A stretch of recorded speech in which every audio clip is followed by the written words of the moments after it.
So today we're going to be continuing to take a look at a scenario where civilization starts over. We are now on episode 61 of the series, and in the last episode we saw a bunch of events happening, such as the creation of the ideological map. We saw some elections take place, of course a lot of expansion, and in general, if you haven't seen the last episode, go watch it before you watch this one. And yeah, if you guys do enjoy today's video, make sure to leave a like on it and subscribe to the channel if you're new. All the support is greatly appreciated as we're trying to get that 200,000 subscribers. And let's go ahead and jump straight into this video. So we're going to be starting over here in Central Asia today because someone just made a bad move. The Green Team. They have been the topic of discussion in pretty much every episode for a while now. They have been doing a lot of expansion, a lot of unchecked expansion, and most recently they had a ultimatum sent over to the yellow country, which gave them a lot of land right here in exchange for a non-aggression pact between the Holy Russian Empire and the Green Team. Why are we talking about the Green Team? Well, they might have, maybe, very possibly, just had a little bit of an issue on the border. You see, when they did the ultimatum, they gained a few provinces from the yellow team here, but the army doesn't really know where it's at, and they kind of just do this, thinking that they own this area, and this is right next to the suburbs of the capital city of the yellow team. And then they kind of do this. They end up shooting some yellow team troops. Where have I heard that before? A border skirmish because they don't know where the border is. Did that cause a world war in this series? No, definitely not. But the Green Team's troops shoot the yellow team's troops thinking they entered into the Green Team. That sounds so familiar. And of course, the yellow team is going to shoot back, and all of a sudden we have ourselves a war between the Green Team and the yellow team. Now the Green Team's going to come out and they're going to outright lie. They're going to say that the yellow team troops attacked them, so this isn't them breaking the non-aggression pact. This is the yellow team breaking the non-aggression pact. Luckily though, this is the year of 2015, so there are surveillance cameras, and they have the footage. They have the footage of the Green Team shooting the yellow team. They show it first to the Holy Russian Empire, and then the Holy Russian Empire shows it to the world, and it's not really that much of a misunderstanding. The Green Team attacked the yellow team, breaking the non-aggression pact, and now we have war between the Green Team and the Holy Russian Empire, which was very surprising to all of these countries, except for these two. They knew it was coming. Remember the vote in the last episode? These two voted against following the ultimatum. Everyone else was for it. But hey, you are committed to the Holy Russian Empire, meaning that you have to fight this war, and they will. All of these countries send their troops down to the border to fight back against the Green Team, and the Green Team will of course retaliate by just full-on invading all of these countries, and they start moving in to both countries pretty quickly without much resistance. But there is one slight issue in doing this, and that is that their aggressive expansion has surpassed 100. That's a reference to a video game. Do any of you play the game? I've played the game on the channel before. I'm sure some of you know. And when that happens, you get a coalition formed against you. And unfortunately for the Green Team, they're getting a coalition formed against them, and it's not a pretty coalition. Because the HRE was the one attacked, every country that joins this coalition is going to become an unofficial member of the HRE. Not really. I'm just doing this so you can see who's in the alliance and who is joining the coalition. But the countries include the Pink Team joining the coalition, the Persian Blue Team joining the coalition. So far, not so bad. The Green Team can definitely hold off all of these guys. Okay, the Caucasians just joined the coalition. Oh, and the Red Team is joining the coalition. Oh dear God. India joins the coalition against the Green Team, and all of a sudden the Green Team's like, what? And the fascists are finally getting jumped and finally getting the beating that they deserve because they've been invading way too many countries recently.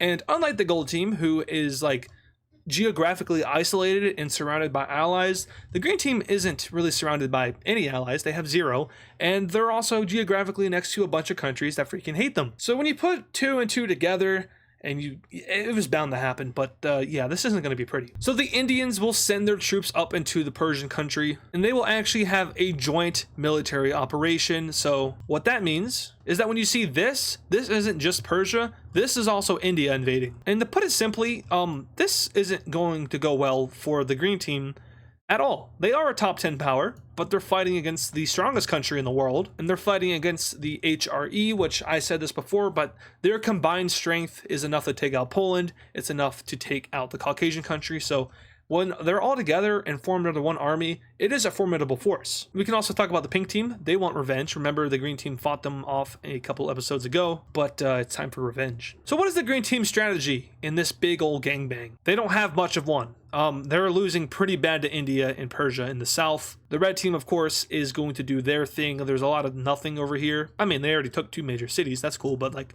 right in this area, there's just like a whole bunch of nothing. Where a majority of the green team's forces are going to be fighting is up here in the north, taking on the HRE. Maybe if they're able to take out the HRE, then everyone else will leave them alone. That's unlikely, but we'll have to see. Also, screw you, pink team country. Troops are going to go into there. Over here in the yellow country, the green team's forces are going to continue to expand out. This is where a bulk of their military was until the coalition formed, and now they're all rushing back down south. But they do a lot of damage to the yellow team and almost take the whole thing out. I'm going to hide the alliance layer, but just do remember who is involved: India, red team, pink team, and the Persian team, and then the HRE. And these guys. But yeah, the green team's doing pretty well against their northern neighbors. That's because they're also the weakest neighbors that they border. The red team over here is going to go ahead and start to invade into the puppet state. And this thing is literally just a puppet government. It's not very strong. It doesn't have really any major cities either. So they reach down here to like the more Iranian mountainous area. I know I don't talk about geography at all in this series, but we will right here. And this is where they stop their advance. They just kind of chill here. They do have a special force go out and take this major city. That was cool. But once again, they're just going to kind of chill. Maybe they'll try to help out up here, take this major city, and fight back against the green in the south. But in all actuality, they would probably start getting beat. And it's pretty bad, but we have to worry about something else. Still, the green team is getting beat in this area pretty bad, and eventually they might even start to see something that is an issue. What could possibly be an issue other than the coalition? Oh yeah, rebellions. Ouch. The gold team, which they just recently annexed, is rebelling, and this rebellion even extends all the way into their puppet state. And all of a sudden, the green team is losing its grasp on the southern region over here in Persia. It's really not looking too pretty for them, as the red team is now leaving from their defensive front and expanding out into the puppet state. Indian forces, which have little to no combat experience, are doing very well for not having any combat experience. They've taken the most major cities out of the coalition so far, and the green team is losing its control of the southern area once again. And once the Indians and the Persians reach up and capture this major city and cut this off, we see a domino effect happening, with the rebellion taking back almost all of its land and the red team taking everything else. Meaning now the red team can focus its forces up north and pushing back the green team up here, in which they do. On this front line, however, it's still not going too well for the HRE, as the yellow country is almost completely wiped out, and green team troops now enter into the blue country, moving up and even taking their capital city. Ironically enough, the two countries that did not want to accept the green team's ultimatum are the ones that have lost their capital and have lost most of their country, whereas the ones that did want to submit have everything still. So it's a cruel world. Let's check in on the pink team. All right. Yeah, the pink team is not very strong. They're a dictatorship, and I think we can look at the ideology map real quick. Yeah, they're a dictatorship. That doesn't mean anything, though. And these guys are going to capitulate. This is a pretty big loss for everyone else, because now the green team can do something like this and just sweep through the blue country. And it's going well for them up north. Just down south is still where they're struggling. Now, their troops have reached the red team's front and have started to push them back very slightly, but still down here against India, they have done all but nothing. And now the Indians and the Persians are right on the border of their capital city, more so on the outskirts of this probably metropolitan area. Down here, though, the green team is going to have a pretty successful counteroffensive, and this is their first successful counteroffensive against the Indians and the Persians. They retake a major city and meet up with the border of Persia, and this is seen as a great success for the green team's military. However, their extent over here has reached its limits, as all of the HRA troops are now pushing back, and they retake this capital, okay, and they retake that major city, okay, and the red team pushes all the way back, and then you lose this city again, and now all of a sudden the yellow team has its capital back, and the HRE looks like it's starting to maybe squeeze you out of their country. Hey, maybe you should like pull your troops out before. Yep, that's a smart move right there. Pull them out. So the green team will completely abandon this front to an extent in order to avoid encirclement. Up north here, their army is still getting pushed back, and now it's getting pretty alarming in the capital city of the green team, because hey, do we have a plus or a negative amount of land? And honestly, I'd argue that they're probably at a negative right now. The lighter colors you see down here, plus the gold, that is all land that they have lost. And then I do still have all of this up here, so maybe it balances out, but that's not going to be the case for much longer at all, because now the red team is they're coming. They have pretty much just like stopped any advances over here. There's nothing here. There's no point in invading that. Let's just go to this area. And that is what the red team is doing. They are completely in on this coalition. Now, this is a pretty big policy shift for them because, like I said, they are a pretty neutral country. They're a pretty isolationist country. They got opened up pretty recently, first by China and then by India. They've started to shift towards India's side more than China's side. We'll talk more about that after this coalition is over. But they are fully participating in this war because they believe that this is no bueno. Also, pink team insurgents. Oh yeah, this thing is cooked. India will now send even more military forces up into Persia. First of all, they were kind of like sending they're sending a lot, but like not as much as they probably should be sending. And now they understand that the green team is on like the retreat. So they're like, you know what? Let's go ahead and just send them all. And that's exactly what they do. Not their whole military. That's not what I meant. I mean like their whole coalition force to fight back. And when they arrive, it's all right. They capture the capital city of the green team, but this isn't the end for them just yet. As their leader flees to a northern city, they flee to this one in the middle. They will keep fighting. They're going to militarize their population, which is dangerous. We saw how that ended World War III pretty violently. The pink team's rebellion up here is going very well as they take even more land, and eventually they capture the capital city, and even more pink team forces start to pop up all over the place. The HRE pushes the green team almost completely out of this blue country, but do struggle right here. They're kind of holding out very well right here. Their forces do cross over just to give some breathing room for this capital city, but mostly the HRE is just waiting for India and the red team to do all of the heavy lifting. But we have a new member joining this coalition. Welcome to the party, orange team. These guys are like the real MVP of the series. Remember what they did to the old empire? Yeah, that was kind of crazy. They're back. They want to do it again. The orange team will send forces straight on into the green team, and I do want to say that this coalition is very, very, very in favor by the people. Every single country involved fighting back against the green team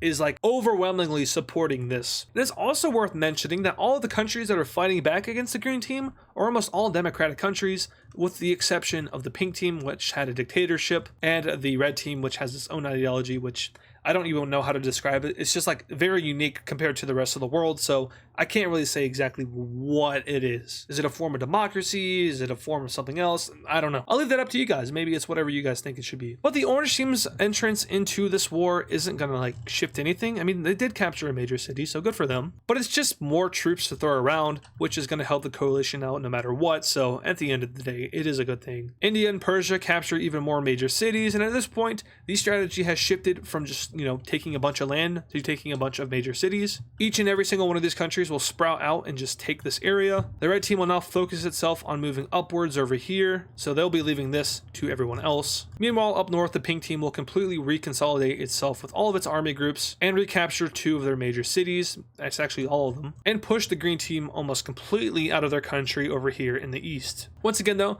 the green team is doing a good job at defending over here in the western area, but in the south, as you can see, it's almost over. India and Persia will continue their move upwards and will start to near this capital city right here, or this temporary capital city. I say temporary because it gets captured. And eventually, special forces go out and capture each and every one of these major cities. The green team is throwing as much of their population at this thing as they can. Remember, almost their entire population is like militarized. But unfortunately, they're fighting against one of the most populated countries in the world in India, and other very strong countries like the red team, and then some intermediate powers like the HRE, but they have a large they had a large population, and then the nukes fell. But still, there's still a considerable amount of population here. So sure, you can put like millions of people on the front line, but if they're not trained and they're poorly equipped, a few AR bullets will fix, they'll.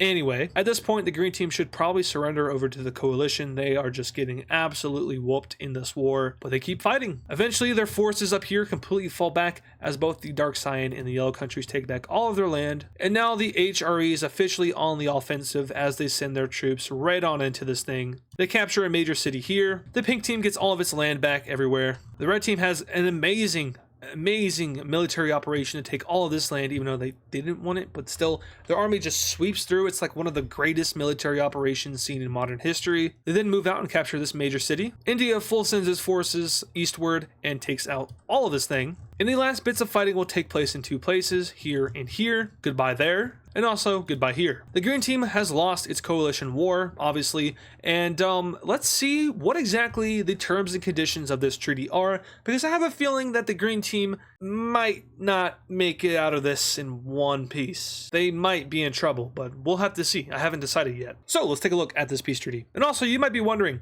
why didn't like the other fascist countries come and help them out? That's because they're so far away. I mean, like, what were they going to do? Also, they definitely don't want to fight India. That's a battle they don't want to fight. That would take forever. Honestly, a war between the gold team and the Indian country would just be a war of attrition. I don't think either one would make a landing in either. That's because the gold team's military is insane and India's economy is insane. So they just kind of like balance out and bounce off of each other. It would just never end. But this will end, and it is ending. So let's get to this peace treaty. Like I said, third time's the charm. And in this peace treaty here, we have the unfortunate, but maybe not so unfortunate, downfall of the green team. This thing is getting divided up completely. So you're probably really confused on what you're looking at because it's a lot of lines, but this is kind of how the partitioning is going to go. First of all, I want to divert your attention to this teal-ish line. This is the pre-World War III borders of the green team, going all the way up here, up to this pink team border here, and following it all the way through here. And then it extended over to here. Those were the pre-World War III borders. So the first asset of the treaty is to revert the green team to its pre-World War III borders. That means that the pink team gets all of its land back. And then from here, it's a little bit more complicated because it shifts to post-World War III. So this country will get its old land back, but will also now gain access to the Caspian Sea. This country, which did exist and then got annexed recently, will also be re-released, but it will also be given a little bit more land, now extending up here to the Persian coast and having access to the Caspian Sea. Before that, remember in post-World War III, the green team did have a puppet state here. Eventually they expanded it, but now it's looking something like this. And this was also part of the puppet state, but recently it was a part of the old empire. This is a province of it, but they will now be given over to the dark red team. And then we have the releasing of a new country. That is this country. This is a familiar color. I do sometimes like to try to keep it familiar with these countries. This country did exist at one point and now it's back, but I low-key might be shifting its color a little bit to like that so you can see the cities better. And then we have some land gains, so the orange team gets this land, the red team gets this land. And then we have yet another new country forming right here. This is going to be a teal country. And then right here we have yet another teal country. Messed up. For now, we're just going to make this guy like this weird limeish green country. But this guy was here pre-World War III. It just looks a lot different than it did. It used to extend over here, but that's changed now. And that's because the yellow team is taking gains right here. And then finally, we'll have a new country right here, a very dark purple country. And now the green team has been reverted to its pre-World War III borders, but you'll still notice that there are quite a few lines within this thing, and that's because there is no mercy for fascism in this world. So the partitioning of the green team will take place. The pink team will gain a new province. A new country will be formed. This is the largest country that is being carved out over here in the east. And then we come down here to this more core territory. We have a purple country here, an orange country here, and then we have the remnants of the green team. They will be allowed to exist just in a very small state. So goodbye. Goodbye, green team empire. Goodbye that. Kiss that top 10 ranking goodbye, because you just got humbled. But you might still notice something weird about this map, and you will come over to this piece of land here. This right here is a core province of the pink team. They lost it to the green team, but the pink team thinks that they should be getting it back, whereas the yellow team thinks that this should be a gain for them since they were the ones directly attacked by the green team. So they should be getting a little bit more land than what they have gotten here, and that's a fair argument. But the pink team greatly disagrees because this is a core province. Not only that, but it was also the previous capital of the pink team. Remember, they had to move their capital up here. So this creates an issue, and this is what's agreed upon at the peace treaty. The yellow team will be given full control over this province. However, the pink team has a claim over it, and thus it is disputed territory. And that disputed territory will be represented by this. I tried my best to make them straight, but that's what we're gonna go with. In the thumbnails, low-key, you probably won't see this. It'll just be yellow, but don't worry about it. This is what it looks like on the map now. We have our first major piece of disputed territory in the series. But yeah, the main point of this is obviously that we kiss the green team goodbye and we introduce a ton of new countries in Central Asia. And this is going to have some pretty large implications for multiple reasons. Number one, these are all fresh. Oh, this poor guy doesn't have any major cities. That's okay. When in doubt, you just make one up out of nowhere. Or there'll be one right there. We'll put one right there, and your capital's there. But this has big implications because these are unaligned countries that are just now going to be setting up their new governments. The green team only has one major city now. And this could perhaps lead to some tensions between countries, but more than likely what we'll see is India swooping in to add these guys to their economical alliance, thus expanding India's influence straight up into Central Asia. But also now we have to update this map because this isn't true anymore. First of all, goodbye fascist government, that was dissolved. No, not that. I just killed millions, my bad. So here are all our new circles. And the treaty didn't really go over what ideology these guys should be. So when they're all first made, they're set up mostly as democracies. However, you'll notice that these are being colored in